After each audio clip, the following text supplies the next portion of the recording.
सभी साहित्य प्रेमियों को मेरा नमस्कार।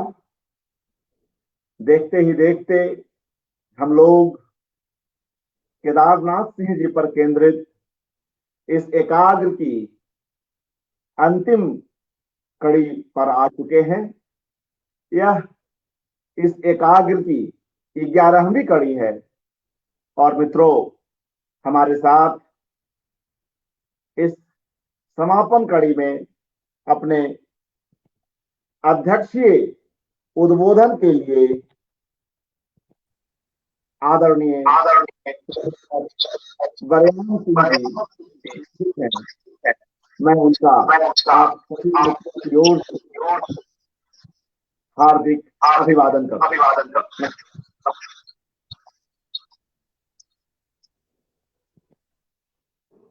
साथियों, प्रोफेसर वरयाम सिंह जी और केदारनाथ सिंह जी का संबंध प्रगाढ़ संबंध है, सुदीर्घ संबंध है, बहुस्तरीय संबंध है और इसके कई रूप रंग हैं।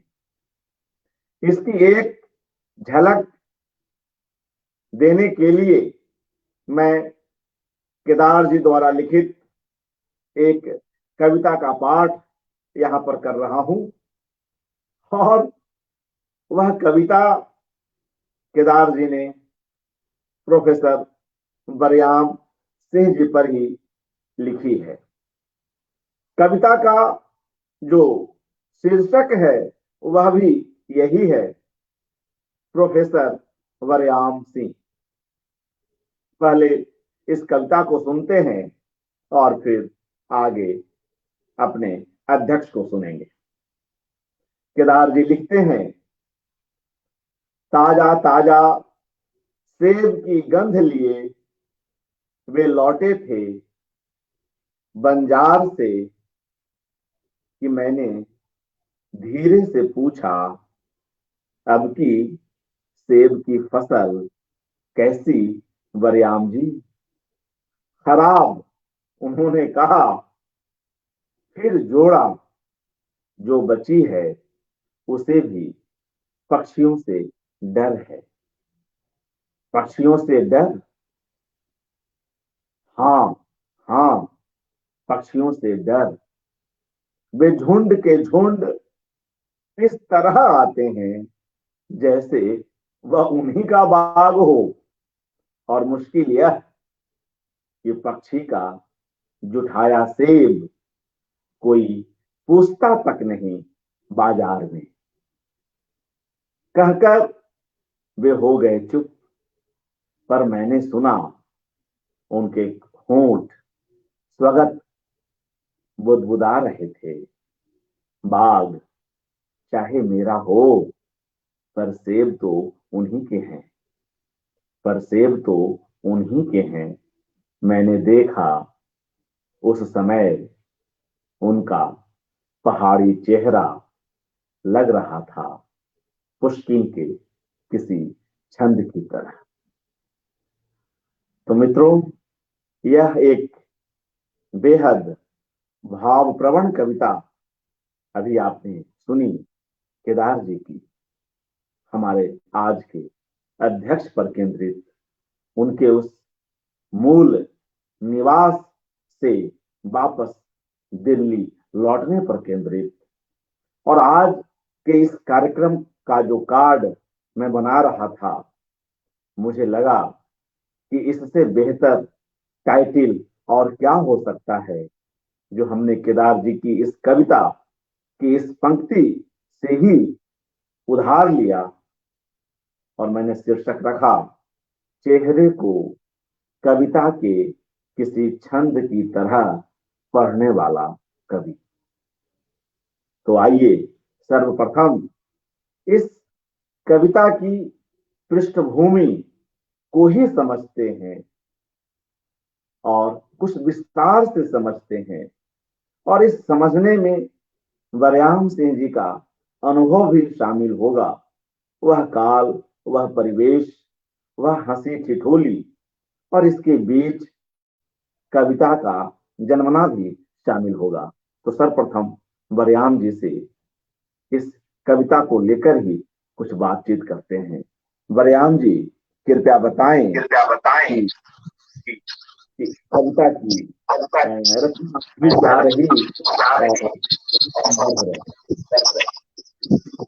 प्रोफेसर बरयाम बताएं।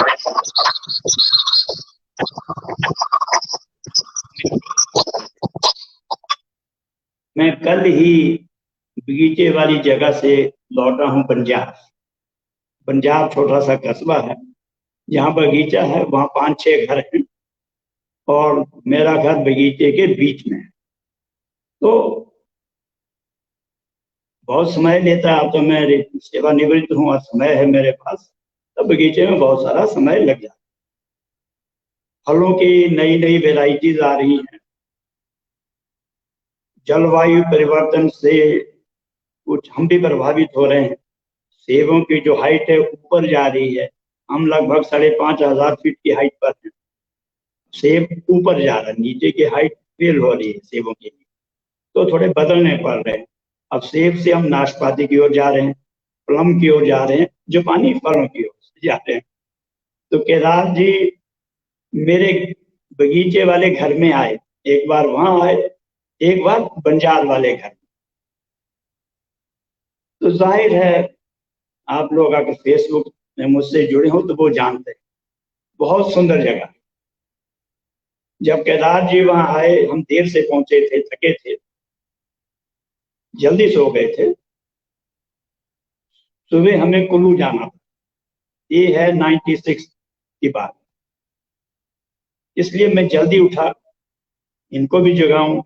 सुदर्शन वशिष्ठ भाषा अकादमी के, साहित्य अकादमी के सचिव थे, उन्हें कुटुंब दशहरे के मौके पर उपस्थित रहना था, तो मैं अपनी तरफ से जल्दी उठा। लेकिन देखा केदार जी बाहर घूम रहे हैं। मेरे घर के सामने 14,000 फुट की चोटी है, पहाड़ी है, वो निहार रहे हैं। पता नहीं कितनी देर से वो खड़े रहे होंगे देख देख। तो ये मेरा बगीचा, मेरे फल और मेरी ये वैली और मेरे ये पहाड़ की चोटियां, उन्हें शुरू से ही उन्हीं के शब्द है, मैं मंत्रमुग्ध रह बोले थे। उन दिन उतनी सुविधा भी नहीं थी, पैदल जाना होता था, रोड से नीचे उतरना पड़ता था, डर लगता था मुझे कहीं केदार जी फिसल ना जाए। लेकिन वो तो ऐसे दौड़ रहे थे जैसे उनका बहुत ही परिचित क्षेत्र हो, इलाका हो, पूरे आत्मविश्वास के साथ। सुबह जब पहाड़ी के ऊपर चढ़ने लगे तो फिर तो सांस फूलने लगी। खैर, ये अपनी जगह। दूसरा घर जहां मैं इस वक्त हूँ, जहां मैं कल रात ही लौटा, शाम लौटा हूँ, एक दिन वो यहाँ रुके जब दूसरी बार आए थे। बात मित्रों ये है कि केदार जी पता नहीं कैसे जीव थे, इतनी जिज्ञासा, बच्चों के जैसी इतनी उत्सुकता, चाहे मामला भाषा का हो, शब्दों का हो, या जो फूल या जो हमारे यहाँ पेड़ पौधे हैं उनका मामला पूछते थे, इस फल का नाम क्या है। पक्षी ऐसे मौसम में आए थे, पक्षी थोड़ा चले जाते नीचे मैदानों की तरफ, से भागना शुरू कर देते हैं। तो ये केदार जी की कविता की पृष्ठभूमि रही है। कभी फसल अच्छी होती है, कभी फसल अच्छी नहीं भी होती। तो जो जिस क्षण मेरी बात हुई होगी, जो उन्हें याद रही होगी, जो कविता में ले आए, शायद उस साल हमारी फसल ठीक नहीं रही होगी। तो ये केदार जी, तो शुरुआत करता हूँ, क्योंकि अव्यवस्थित रूप से अर्पण ने कल ही फोन किया मुझे, मैं सोच नहीं सका लिखने का इरादा तो है बना हुआ, अभी भी है बचा हुआ कि करना है कुछ काम। तो केदार जी से शुरू करते हैं, जेएनयू से। मैं सन 72 में अध्यापक के रूप में मेरी नियुक्ति हुई जेएनयू में। जो मित्र मंडली बनी वो अद्भुत है। पंकज सिंह, उदय प्रकाश, सुनेत्र जोशी, प्रभाती नौटियाल, एक मोहन थपलियाल होते थे जो फौज की नौकरी छोड़ करके जर्मन सीखने आए थे और ब्रेख्ट के अनुवाद किए, कहानीकार तो थे ही। तो चर्चा तो होती रहती थी। मेरी 68 69 में एक पत्रिका निकली थी, अनास्था। याद है आप लोगों को, कविता का दौर था, इसी तरह अनास्थावाद का ये अपने पूरे फॉर्म में था, लघु पत्रिकाएं निकल रही थी। कुछ पत्रिकाओं में मेरी कविताएं भी छपी। तो एक पत्रिका तो शुरू की रचनाएं मंगलेश डबराल और मेरी एक साथ, ये तब की बात। तो मित्र मंडली बनी, तो केदार जी का नाम ना आए तो हो नहीं सकता। केदार जी पर चर्चा है। खासकर मुझे केदार जी की कविता की भाषा बहुत अच्छी लगी। सोचिए, जब हम स्कूल में थे तो स्मितानंद पंत, महादेवी पर निराला थे हमारे पाठ्यक्रम में शामिल, और यहाँ केदार जी की शुरू की कविताएं चकित कर गई। मुझे लगा कि बस यही कविता की भाषा यही होनी चाहिए, शालीन। और कविता वाली भाषा छोड़ दे, यह मामला दूसरा, शालीन, ठेठ आंचलिक भी, शब्दों में नहीं, अपनी वाक्य रचना। तो उन्हीं दिनों पंकज खूब लिखने लग गए थे, उदय भी।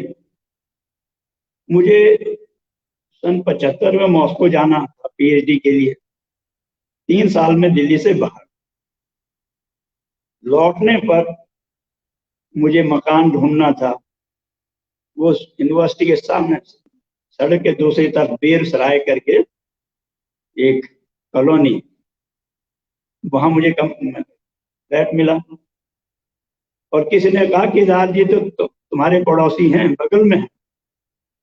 हो सकता है कि उससे पहले मैंने केदार जी को सड़क पर से गुजरते देखा, लेकिन मुझे पता नहीं था कि ये केदार जी। उदय और पंकज सिंह ने फिर मुझे मिला, और इस तरह से परिचय और साथ साथ में चर्चा साहित्य पर, कविता, खासकर रूसी कविता। केदार जी जैसा व्यक्ति, ऐसा कवि मैंने नहीं देखा जिसे रूसी साहित्य की, खासकर रूसी कविता की इतनी जानकारी। कई बार तो ऐसा होता था कि मैंने कवि का नाम सुना नहीं, वो मुझे बता दे।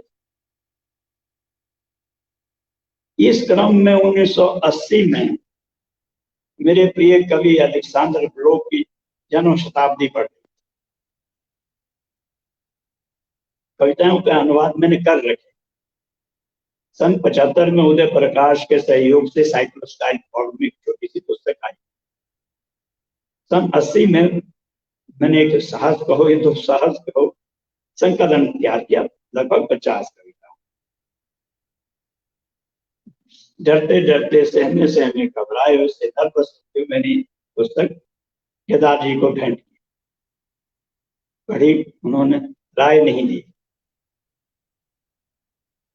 राय उन्होंने तब दी जब 1983 में मुझे सोवियत भूमि नेहरू पुरस्कार मिला इस संकलन पर।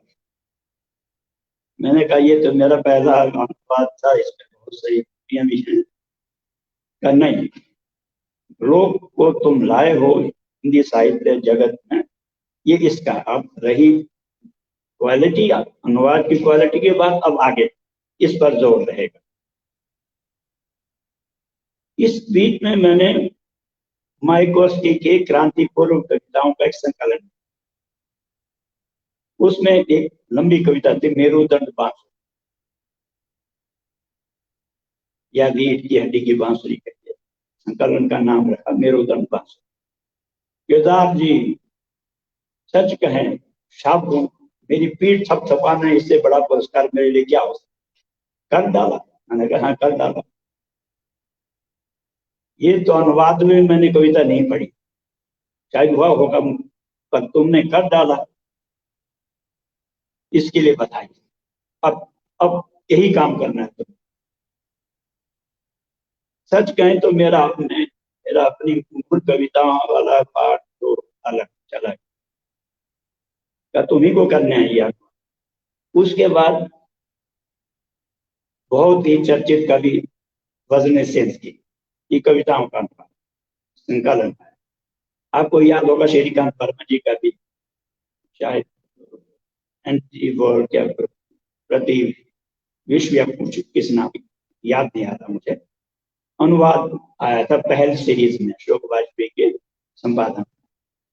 तो वजनी सेन की नाम काफी परिचित हो चुके थे, दो नाम बहुत परिचित रहे थे, उसमें दूसरा नाम रहा है यप्तशंकर का। यप्तशंकर का अनुवाद आ चुके थे। ये वो कवि हैं जो सन 60 के बाद, जब रूसी साहित्य जगत में ओपननेस है, खुलापन आया,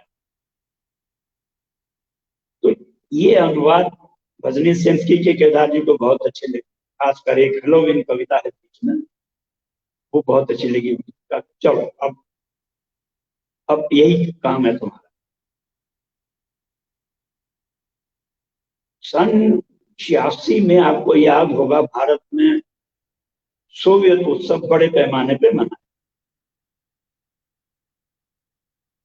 तो इस सिलसिले में कई कार्यक्रम रखे गए। तो एक कार्यक्रम नामवर जी ने भी राजकमल प्रकाशन वालों से कहा कि भाई इस मौके पर कुछ पुस्तकें हिंदी अनुवाद में आनी चाहिए। रोज नृत्य मंडलियां आएंगी, संगीत मंडलियां आएंगी, जादू तमाशा करने वाले लोग आएंगे, लोक नर्तक आएंगे, लेकिन हमें अपना काम करना है कि कविता साहित्य के क्षेत्र में भी कुछ करना है। तुम तो नामवर जी ने क्या करोगे कुछ? मैंने कहा करूंगा। इसका मारीना सविताएगा। मारीना सविताएं बहुत ही जटिल कवि थी, लेकिन बहुत ही प्रतिभाशाली और एक त्रासद जीवन वाली, त्रासद नियति रही है, जो कि बहुत से कवियों के रही।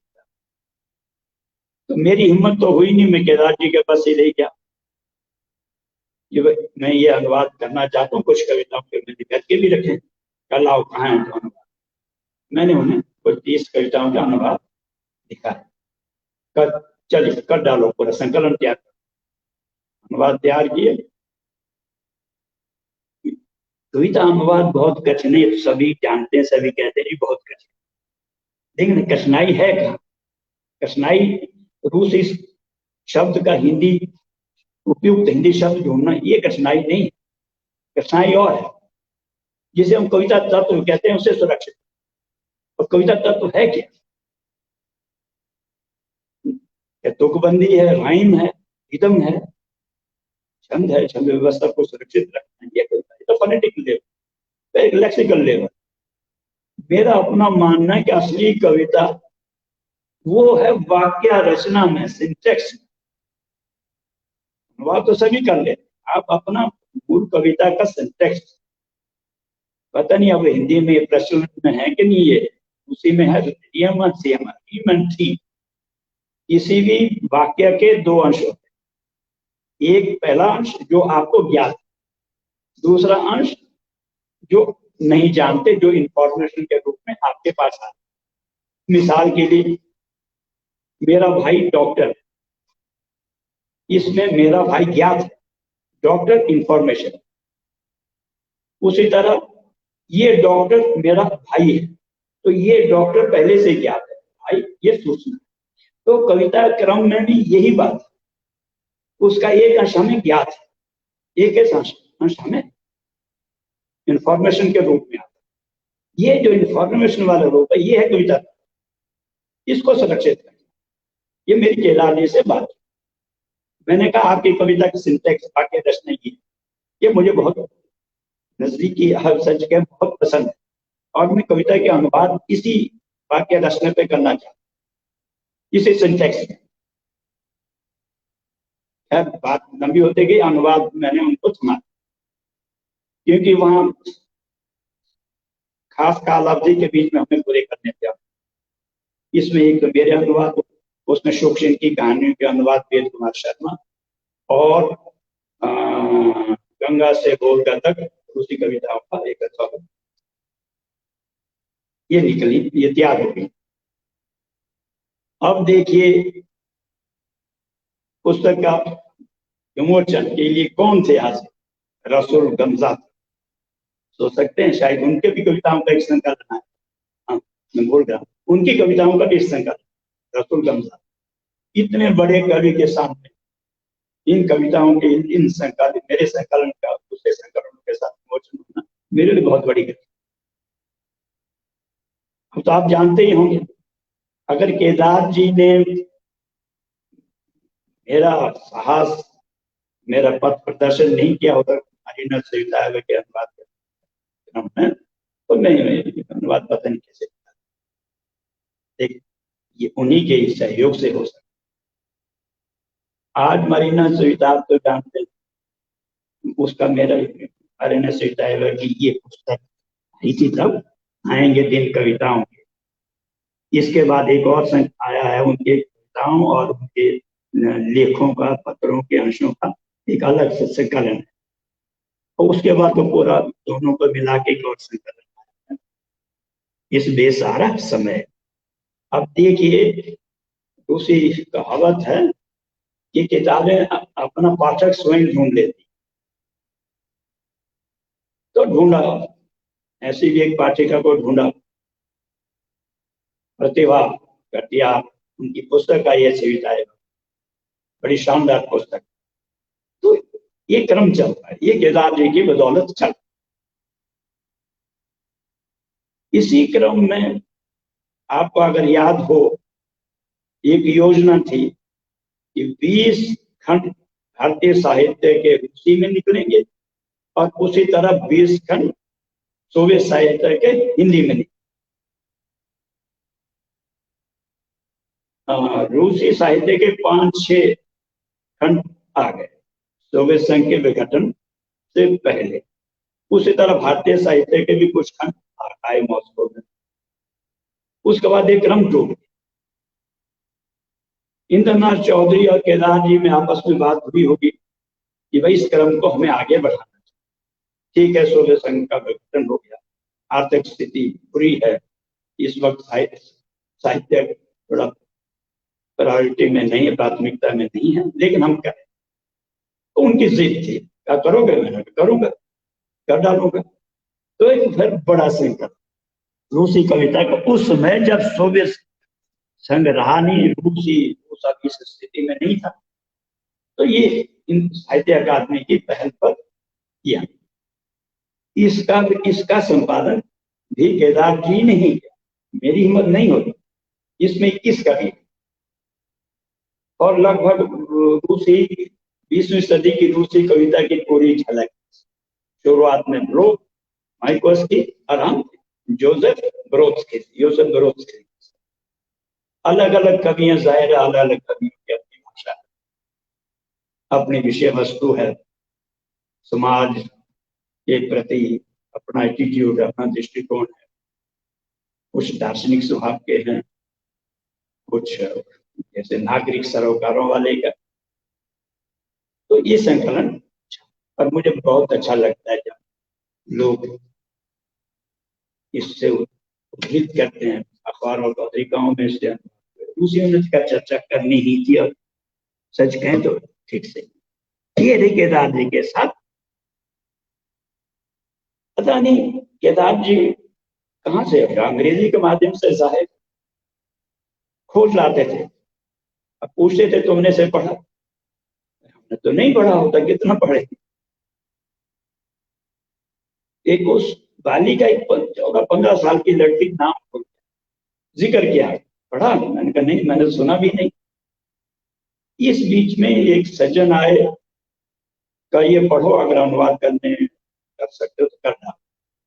तो मैंने कहा नाम तो मैं केदार जी से सुन चुका हूँ, लाए हो तो लाइए। मैंने कहा नाम उस पवित्री का मुझे याद नहीं आ रहा। तो ये केदार जी, तो पास्टरनाक को लेकर के केदार से जिसे बहुत बातें, बाकी तो छोड़िए, ये तो मशहूर जैसे संजय सिंह, बहुत उत्सुकता रहती थी लेकिन ज्यादातर मेरी चर्चा उनके साथ कविताओं के लिए। तो रूसी में तो 20वीं शताब्दी का आरंभ रूसी में अनेक कविता आंदोलन का, जैसे प्रतीकवाद, सिंबलिज्म बहुत ऊंची थी। एक रूसी उनके जो असली आइडियोलॉग थे, वैचारिक थे प्रतीकवाद के, ब्रूसफ का। तो एक दिन मैंने उन्हें कहा, देखिए ब्रूसफ जी ने अमृत शतक का अनुवाद कैसे, उन्होंने कैसे किया, क्या पुस्तक है? जाहिर है उन्होंने जर्मन से रूसी में किया। यदाचित मैंने कही तो अमृत शतक के एक ही बात है, यहाँ बहुत अनुवाद होते हैं, वो भी 19वीं शताब्दी के आरंभ में, चाहे नल दमयंती हो, अभिज्ञान शकुंतल हो। तो इस तरह से चर्चा चलती। फिर जेएनयू के अंदर के माहौल के बारे में उनके पास बहुत लोग मिलने विभाग में। घर में मेरे केदार जी अक्सर विषय, फिर कविता की भाषा, शब्द, पर उनकी याददाश्त बहुत, उनकी उर्दू कविता का बहुत ज्ञान था, वो याद रहता था। हम तो उर्दू कविता के मामले में शुद्ध, लेकिन सुनने को मिलता, ये अच्छा लगता था। देखिए फिर उनका परिचय था बहुत से उर्दू के कवियों से भी। इसी तरह फिर मैंने इस बीच में अपनी बोली में कुछ कविताएं लिखी, एक संकलन भी है, क्या सुनाओ तुम अपनी यहाँ की बोली से हिंदी में अनुवाद उनको। अरे तो बस मैं भी चाहता हूँ कि मैं अपनी, जहाँ भी के थे उत्तर प्रदेश में, गांव का नाम भूल गया, कविताओं में आता है, तो मेरी भी इच्छा होती कि मैं अपनी बोली, तो क्या लिखा कि नहीं, लेकिन कविताओं में तो आता है उनका गाँव, उनका कुशीनगर, उनका कटरौना, उनका बनारस, दिल्ली तो है ही। इस क्रम में केदार जी की इच्छा थी कि भाई मैं तुम्हारे यहाँ चलिए। तो हिमाचल साहित्य अकादमी का मैं उन्हें आमंत्रित किया। एक कार्यक्रम उन्होंने रखा था, साक्षात्कार, जिसमें कविता तो सुनेंगे आपस में बातचीत, और जाहिर है लेखक और कवि ही थे, आप वही पूछेंगे वही से प्रश्न करता था। बहुत अच्छी सांझ है।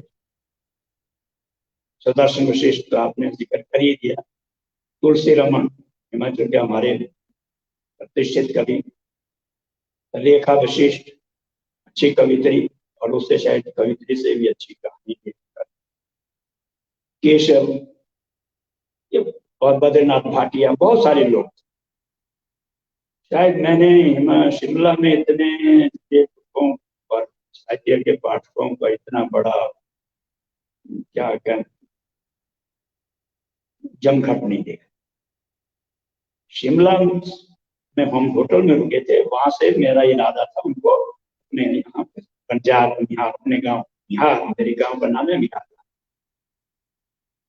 तो दशहरे के लिए आना ही था, तो रास्ते में मेरा गांव पड़ रहा। और मेरी इच्छा थी, मेरे बिहार से लगभग 15-20 किलोमीटर दूर चोटी है, दर्रा है, 10,000 फुट की हाइट है, ऊंचाई का। वहां से 6 किलोमीटर आगे एक सरोवर है, चोटी पर, पहाड़ी पे, वो मुझे दिखाना था। और हरियाली तो जाहिर ही, लेकिन अक्टूबर का महीना था, हरियाली मुझे दिखी नहीं, पेड़ ही दिखे, हरियाली नहीं दिखी। पर आगे जाने के मुझे लगा कि गर्मियों में आएंगे, रात को ये जगह। वहां से घर को आए, तो पहुंचे। जाहिर है घर मेरा एकदम घने जंगल के साथ, शायद उनका जहाँ शहर में घरों का जंगल है, यहाँ प्राकृतिक जंगल है, देवदारों के पेड़ है आसपास, बहुत सुखद रहा, उन्हें अच्छा लगा।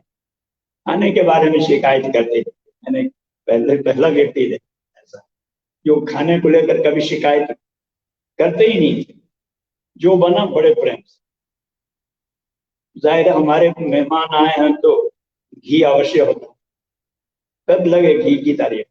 जाहिर हमारे यहाँ, क्योंकि हमारी गाय हमारा यहाँ का खास खाते हैं, जाहिर है कुछ ये भी गुण होंगे दवाइयों वाले। घी हमारा बहुत महक वाला, खुशबूदार होता है, स्वादिष्ट होता ही है। तो बड़े प्रेम से एक चम्मच नहीं, दो नहीं, 3 चम्मच कह दिया। दूसरे दिन मैं जैसे बताया सुबह टहलते हुए दिखे, एकदम तक निहार रहे 14,000 की हाइट की पहाड़ी को। तो बंजार होते हुए हम कुल्लू, आप लोगों ने कुल्लू दशहरा जिन्होंने देखा भाई, हम लोग तो होते ही मेला, हमारे यहाँ देवता लगभग 200-250 के आसपास के देवता, देवता की आप लोग कल्पना नहीं कर सकते। हमारे देवता पोर्टेबल है, सिर्फ मंदिर में ही मूर्ति नहीं होती, उनके रथ होते हैं, रथ कंधों पे हम उठा करके ले जाते। तो देवता तो अपनी जगह पर, लेकिन देवता के साथ जो वाद्य यंत्र होते, वो मैं देश बहुत घूम चुका हूँ, इतना समृद्ध और इतने वाद्य यंत्र मैंने नहीं देखे। 20-22 के आसपास यंत्र चलते हैं, वाद्य यंत्र चलते हैं। आदि शक्ति तो मुझे लगता है देवताओं को इसी संगीत से मिलती है, या कहिए आधा देवता हमारा ही संगीत ही। तो कुल्लू गए तो मेरे इलाके का देवता भी वहां से, मैंने कहा चलिए उनको दिखाते हैं। तो दंग रह गए, क्योंकि उस वक्त पता नहीं क्या सुबह दोपहर की कोई पूजा से चल रही थी। पूजा के बाजा हमारे बाजा अलग होता है, नृत्य का अलग। तो उस वक्त पूजा वाला चल, खड़े रहे आधा घंटा, एकदम बैठे भी नहीं, खड़े ही रहे। उसके बाद कुछ आगे घूमते गए, आगे दूसरी जगह देखते गए, तो वहां नृत्य हो रहे थे, देवता के चारों तरफ नृत्य हो रहे। बस केदार बोले बस यही बचा था देखने को जीवन में, तो मैंने देखा। देवताओं को लेकर हमारे गीत हैं, हमारी कहानियां हैं, देवताओं की आपसी मित्रता है, देवताओं की आपसी भाईचारा है। तो एक देवी है, उस देवी का नाम बूढ़ी नागिन, हमारे यहाँ नाग देवता है। तो नाग देवताओं की माँ का बस अब माँ के दर्शन हो गए, बस मेरी कुल्लू यात्रा सफल। तो रात को शाम को हम दिल्ली लौट आए। ये तो एक यात्रा। उसके बाद पता नहीं कितने लोगों से वो हमारे कुल्लू इस संस्कृति के, इस देव संस्कृति के बारे में बताते। इसके बाद विपाशा पत्रिका, शायद आप जानते होंगे, हमारे भाषा विभाग की पत्रिका विपाशा लोकप्रिय पत्रिका है। तो इसका 100वां अंक तैयार हो चुका था, विमोचन। केदार जी को आमंत्रित किया गया। मंडी, मंडी हमारे शिमला के बाद का दूसरा बड़ा शहर है, और कई एक तरह का सांस्कृतिक केंद्र भी रहा। तो वहां दिल्ली से पहुंचे मंडी। मंडी में कार्यक्रम, एक नरेश पंडित थे, बेचारे गुजर गए, बहुत अच्छा कहानीकार, और सच कहें तो बहुत अच्छे ऑर्गेनाइज। मंडी से आए बंजार, महीना यही अक्टूबर अंत का। तो मैंने कहा मक्की की रोटी बनाए, तो बिल्कुल। तो मक्की की रोटी बनी, सब्जी दाल, जो राजमा, हमारे आपको तो मालूम होगा हमारे राजमा बहुत स्वादिष्ट है, जो भी पहाड़ी जितनी भी हमारे यहाँ स्वादिष्ट है। तो मक्की, स्थानीय मक्की।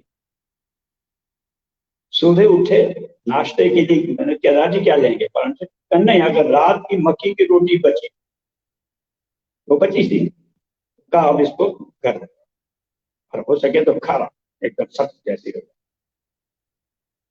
तो उनका तो रात के रोटी से नाश्ता हो गया। यहाँ से फिर हम उसी दर्रे से होकर शिमला की, अब इस वक्त उल्टा रास्ता, पहुंचे शिमला। शिमला में तुलसी रमन के, उसकी भी लोकेशन शानदार, सुबह सूर्योदय देखने लायक था। रमन के बेटे गुजर गए थे कुछ ही दिन, बहुत ही होनहार चित्रकार, नहीं रहे तो नहीं रहे।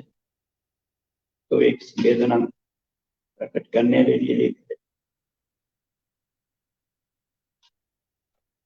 समय तुलसी रमन के परिवार की भी बहुत मुश्किल रहे वहां दूसरे दिन। उसके बाद तो अब देखिए, अब चलता रहा क्रम। बोले अब भाई ऐसा है, एक वाणी प्रिया फाउंडेशन है, वो तुम्हें सम्मानित करना चाहता, बनारस चलना होगा। अवश्य चलेंगे। तो दोनों ट्रेन से बनारस।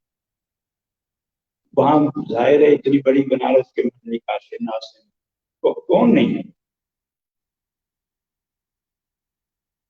तो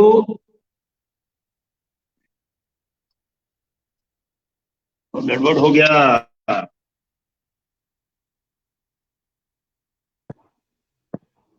जी आवाज आ रही है? आवाज तो आ रही, नक्शा बिगड़ गया, मेरा हेल्पर चला गया कहीं। चलो आवाज आ रही है? हाँ आ रही है, हेलो, हो सकता है जी। तो आवाज के सारे चलने दो। हाँ चलने दीजिए जी। ठीक है, जो मेरी हेल्प कर रहा था वो चला गया। कोई बात नहीं। तो इस हाँ, तो मैं क्या कह रहा बता रहा था आपको। हाँ, वाणी प्रिया फाउंडेशन का बनारस में कार्यक्रम रखेगा, उसमें मुझे सम्मानित किया वाणी प्रिया फाउंडेशन ने अनुवाद के लिए। चतुर्वेदी जी, मैं पूरा नाम भूल गया हूँ, वो इसके आयोजक थे। तो बनारस में इतने लोगों से मिलना, और देखिए आज इतने सक्रिय व्योमेश शुक्ल, उनके घर में शाम को कार्यक्रम था। काशीनाथ सिंह जी तो दिल्ली में हमारे आते थे।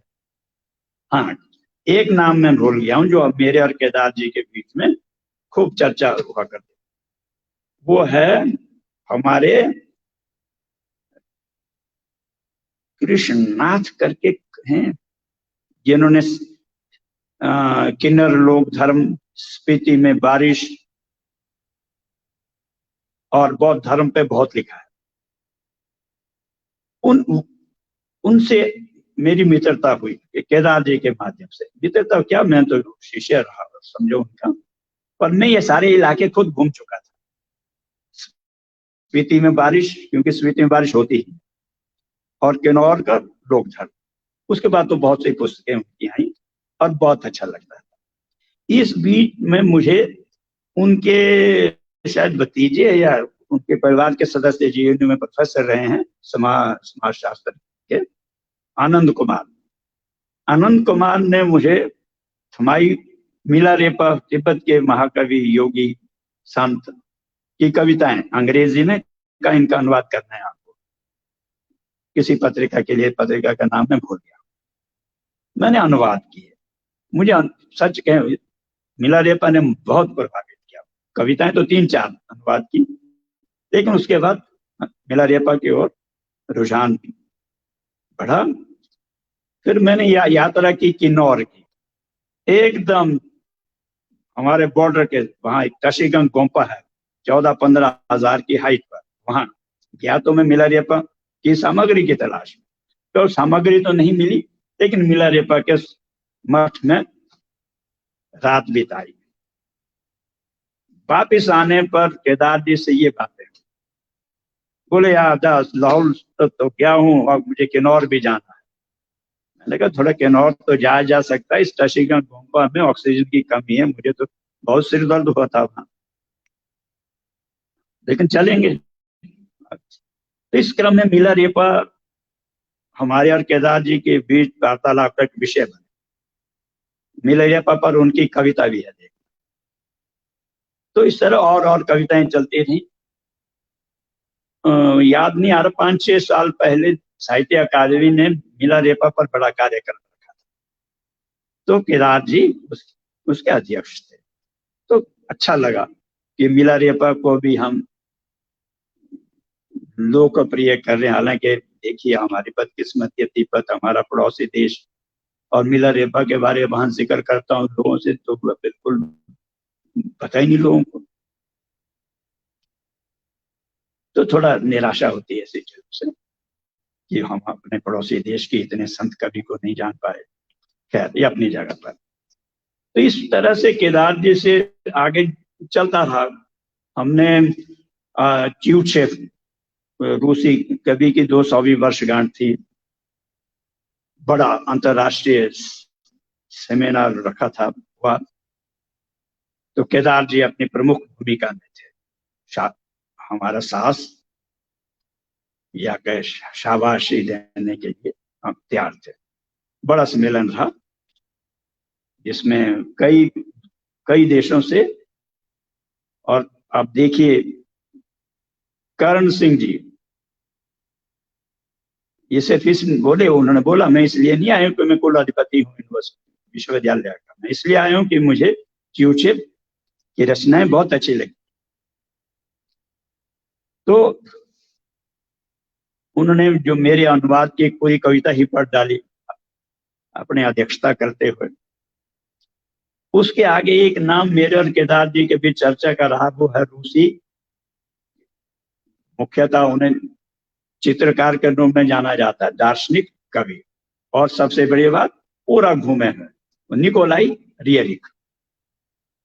निकोलाई रियरिक मैंने तो सिर्फ कविताएं अनुवाद की थी, वो भी 1925-26 के तक के आसपास की। लेकिन रियरिक पर उनकी, केदार जी की जिज्ञासा बनी रही। दिल्ली में जब कोई एग्जीबिशन लगती थी या कोई कार्यक्रम रियरिक को लेकर होते थे तो केदार जी हमेशा कहते थे चलना है, तो हम चल देते थे। अब आगे आगे चलते चलते योसेफ ब्रोड्स्की की चर्चा रही। वो तो मॉस्को रूस छोड़ के चले गए अमेरिका, लेकिन वो मुझसे ज्यादा मटेरियल पढ़ते रहे, उनको अवेलेबल होता था। हम अंग्रेजी पर उतना ध्यान, अंग्रेजी में जो छपता है उस पर हमारा ध्यान कम रहता, सच्ची बात, कितना पढ़े। तो केदार जी पढ़कर आते थे। तो केदार जी रूस यात्रा उनकी रही, कजाकिस्तान गए, इटली गए, पर पूरा इस सारे यात्रा वर्णन एक शाम उसी पर ही चल जाती थी जहां से लौटते थे।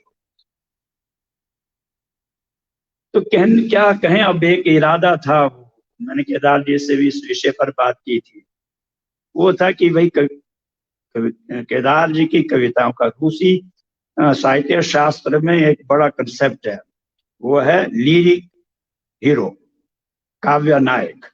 तो हिंदी में कुछ पता नहीं, इस अवधारणा को आगे बढ़ाया नहीं गया। जैसे कविता में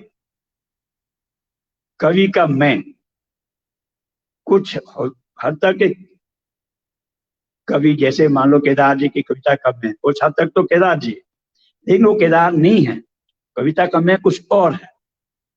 वो व्यक्ति केदार और केदार की कविताओं का मैं, और उस मैं का जो विकास होता है कविताओं में, जैसे शुरू की कविता लीजिए, जैसे मेरे सामने शुरू की थी जो उनकी शुरू की 30-32 साल की उम्र की कविताएं, और बाद में एकदम अंतिम समय की तालस्टाई की साइकिल, अकाल में सारस, ये जो विकास क्रम है कविता के मैं का, मेरी रुचि ये दिखाने में थी कि कैसे कैसे देश की परिस्थितियां बदलती हैं, राजनीतिक सामाजिक परिवर्तन होते हैं, और ये किस तरह से इस कविता के मैं को प्रभावित करते हैं, किस तरह मैं, कविता का मैं या कविता का नायक जो है रिएक्ट करता है। ये मेरी योजना अधूरी रही। अब केदार जी तो रहे नहीं तो उनसे मैं बार बार सवाल जवाब करता, और तो सन 13 में मैं रिटायर होके गांव आ गया। संबंध बिल्कुल ही टूट गए, कभी कभी टेलीफोन पे केदार जी हालचाल पूछते थे। उसके बाद अब केदार जी नहीं रहे। तो यही है मित्रों केदार जी के बारे जो मैं कह सकता था, जो मैं बता सकता था। कभी लिखित रूप में देखते हैं, अगर समय ने अनुमति दी, कुछ मौका मिला लिखने का, क्योंकि आजकल मैं कुछ केंद्रित नहीं कर पा रहा हूँ, अपनी बागवानी में, खेती में लगा हूँ। तो इन्हीं शब्दों के साथ अर्पण, आपका बहुत बहुत धन्यवाद, मौका दिया, शुक्रिया।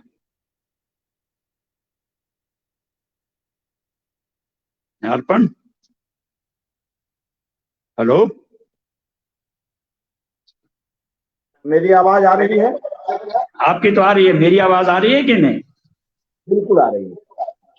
चलो, अब मेरा ख्याल है इन्हीं शब्दों के साथ आपका बहुत बहुत शुक्रिया, मुझे मौका दिया। बरियाम साहब, कुछ देर हाँ जी। कुछ देर कुछ देर हम लोग और बातचीत कर लेते हैं, और वह जो वीडियो हमने बनाई थी हाँ, उसे आप देख लेते हैं। मैं उसको मेरे यहाँ को पर, तो दिख नहीं रहा ना। दिखेगा दिखेगा, 1 मिनट नहीं नहीं, रुकिए। मेरे यंत्र से गायब हो गया ये।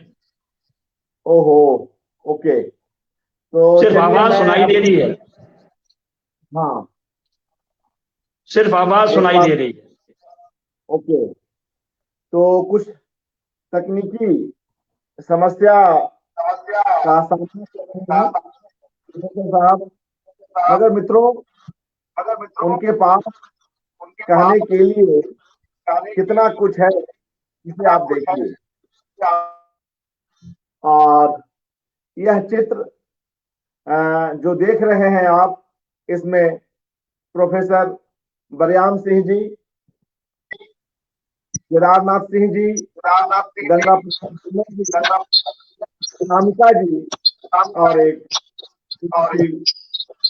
रचनाकार हैं। इस चित्र के बारे में कुछ बतलाएं बरियाम साहब। ये तो मुझे अब खुद याद नहीं किस दिन किस मौके का है, कोई किस किताब का ही विमोचन है। हेलो, मित्रों, ये कोई विमोचन कार्यक्रम है। ओके मित्रों, तनी हुई प्रतंचा की चर्चा हुई, और जिसका संपादन केदारनाथ सिंह जी ने किया, और जिसमें दूसरी कवियों की कविताएं शामिल हैं, जिनका अनुवाद प्रोफेसर बरियाम सिंह जी ने किया है। अपनी पुस्तक समकालीन सृजन संदर्भ खंड 2 में खंड 2 में भारत भारद्वाज जी इसके बारे में चर्चा करते हैं। मैं उसे पढ़ना चाहूंगा, मगर उसके पूर्व इस चित्र को देख लेते हैं। यह वह चित्र है जिसमें केदारनाथ सिंह जी का संस्कार किया गया था, और मंच पर आप केदार जी और सुदर्शन वशिष्ठ जी हैं। इसके बारे में कुछ बतलाएं। ये मैंने बता दिया था आपको, ये शिमला में साहित्य अकादमी ने कार्यक्रम रखा था। जी वो जी लेखकों को आमंत्रित करते थे। जी लेखक कार्यक्रम में सिर्फ एक ही लेखक, बाकी श्रोता के रूप में। जाहिर है वो भी साहित्यकार ही होते थे। उसमें कविता पाठ तो होगा ही उस कवि का या केदार जी का हुआ, लेकिन उसके बाद सवाल जवाब जैसे रहते हैं, कब लिखना शुरू किया, किन परिस्थितियों में आप लिखते रहे, कैसे आपके मित्र मंडली में कौन थे, आपकी शुरू की रचनाशीलता जो थोड़ा थोड़ा क्या बिंबवाद जैसा कुछ ऐसा एक टर्म इस्तेमाल होती है केदार जी के लिए, जो मैंने उस दिन सुनी थी। तो ये उसके बाद के फिर जेएनयू में उनके अनुभव, और यह जी हाँ, तो यही इसी तरह के सवाल जवाब, लेकिन पूरा लंबा 2-3 घंटों का कार्यक्रम था। जी हाँ, और यह चित्र जो आज हमने बरियाम साहब कार्यक्रम के लिए भी लगाया था, जिसमें केदार जी दाहिना हाथ किए हुए हैं और बायां हाथ कंधे पर है। तो इस चित्र को लेकर कुछ आप कहें। ये तो बताने लायक नहीं, लेकिन बता ही देते हैं। कुछ शौकीन थे केदार जी भी, हम तो रहे ही हैं। 2-3 पैग तक हम खींच लेते थे। तो एक कार्यक्रम से हम लौट बाहर निकल रहे थे उस बिल्डिंग से, कुछ थोड़े क्या कहें नशे में थे जी। बस इतना ही बताऊंगा मैं। तो वह बात मित्रों अधूरी रह गई, क्योंकि कुछ दूसरे चित्र आ गए थे। मैं इसे हटा रहा हूँ। बरियाम साहब को मेरी आवाज तो पहुंच रही है, मगर संभवतः वे साथियों तो शनि हुई प्रपंचा की हुई, उसे उसकी एक तरह की कार्यक्रम की शूटिंग जो है वह अपनी पुस्तक समकालीन सृजन संदर्भ खंड 2 में भारत भारद्वाज जी कर रहे हैं। वे उस पर केंद्रित कार्यक्रम के बारे में लिखते हैं। मैं यहाँ पर उसे रख रहा हूं। नामवर जी ने जोर देकर कहा, बरियाम साहब आपको होगा सुन रहा हूँ। पर परिचर्चा हुई थी, जिसमें आप बिल्कुल जी, नामवर सिंह, अशोक वाजपेयी आदि वक्ता के रूप में उपस्थित। जी ध्यान है? बिल्कुल बिल्कुल। हाँ, तो बस इसी कार्यक्रम की रपट जैसा कुछ लिख रहे हैं भारत भारद्वाज जी, तो मैं अवसर पर संदर्भ के अनुकूल उसे रख रहा हूँ।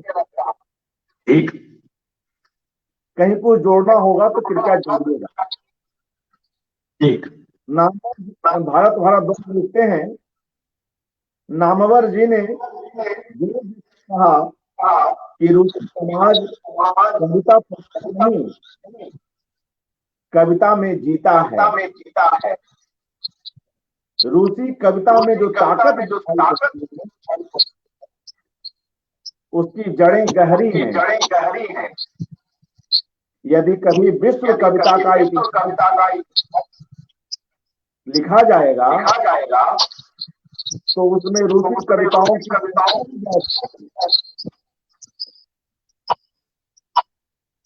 उन्होंने कहा रूसी कविता के क्षेत्र में देश की तुलना में ज्यादा प्रयोग किया है।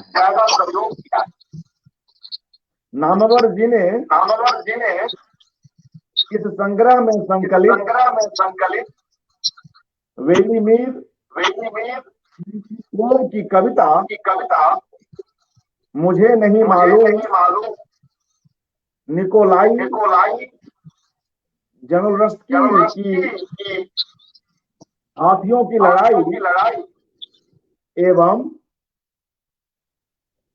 एवं व्याचेस्लाव की भाषा विज्ञान का पाठ किया। ठीक है। हाँ, हम कहना चाह रहे हैं, कहिए बरियाम साहब। ये तो है।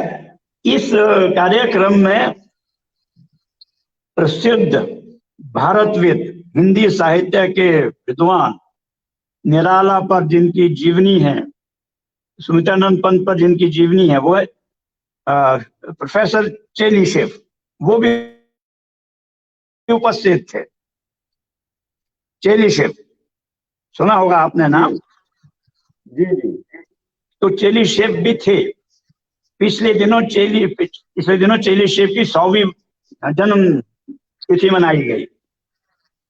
बड़ा काम किया उन्होंने हिंदी साहित्य के, और सबसे परिचित थे वो, जितने भी आज हिंदी के लेखक हैं। निराला जी से वो इलाहाबाद में मिलने गए थे। इन दिनों निराला जी जाहिर है वो रूसी लेखकों की तरह तो नहीं, वो निराला से अपने व्यवहार में भी ऐसा लगा चेलीशेव जी को। तो चेलीशेव जी ने इसमें ईसेनिन की कविता पढ़ी थी, माँ प्रणाम तुम्हें प्रणाम। ये बड़ी पर मशहूर कविता रही है ईसेनिन की, तो इसका पाठ किया था, बहुत खुश थे और शाबाशी दी। तो हाँ, तो ये चेली से भी थे, वो फोटो मेरे पास फ्रेम की हुई है, लेकिन गांव के घर में। हाँ, कहीं आगे कहिए। हाँ, मैं आगे कहता हूँ। आगे इस की रिपोर्टिंग भारत भूषण जी इस तरह की है।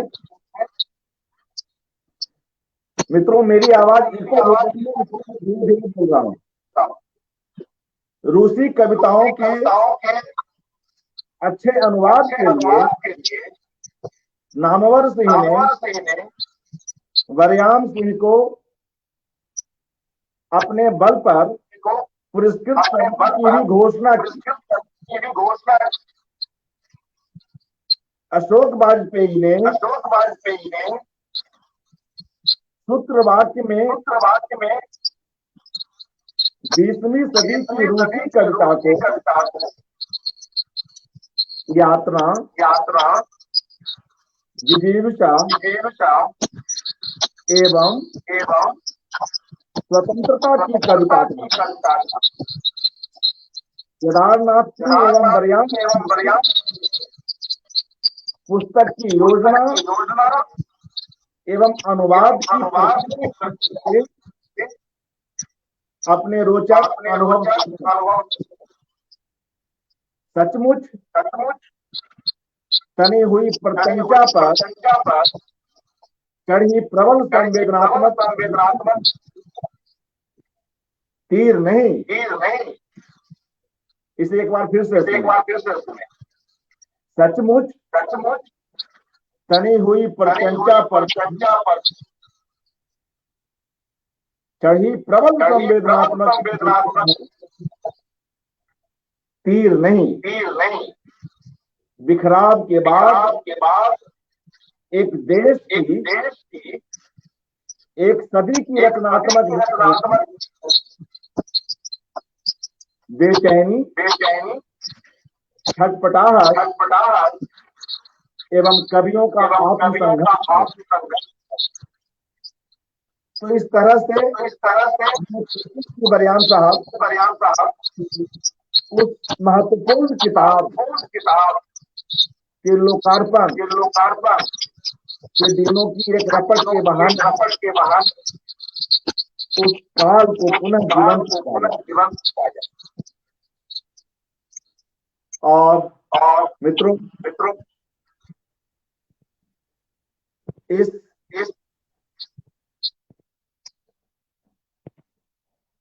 एक मिनट समय दें।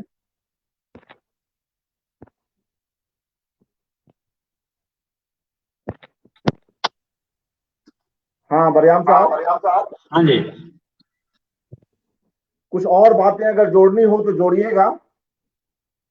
आपका चित्र नहीं आ रहा है तो मुझे लगता है कि मित्रों अभी हम वरयाम जी को और नहीं सुन पाएंगे, क्योंकि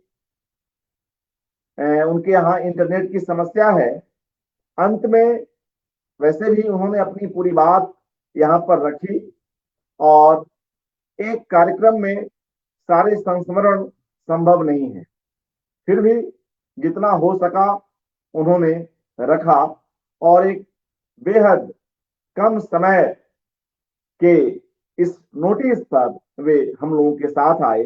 यह उनकी सहजता है, सरलता है और आत्मीयता है कि वे आज के इस कार्यक्रम में अपने अध्यक्षीय उद्बोधन के लिए हम लोगों के साथ जुड़ पाए।